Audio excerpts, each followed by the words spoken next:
अष्टलक्ष्मी मम ग्रहे धनम् पुरय पुरय नमः।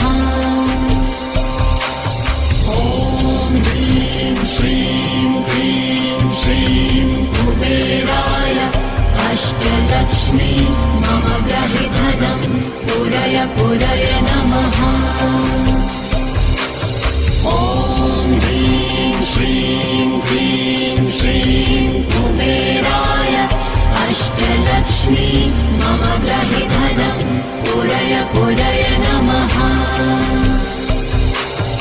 ॐ ह्रीं श्रीं क्लीं श्रीं कुबेराय अष्टलक्ष्मी मम ग्रहे धनम् पुरय पुरय नमः। ॐ ह्रीं श्रीं क्लीं श्रीं कुबेराय अष्टलक्ष्मी मम ग्रहे धनम् पुरय पुरय नमः। ॐ ह्रीं श्रीं क्लीं श्रीं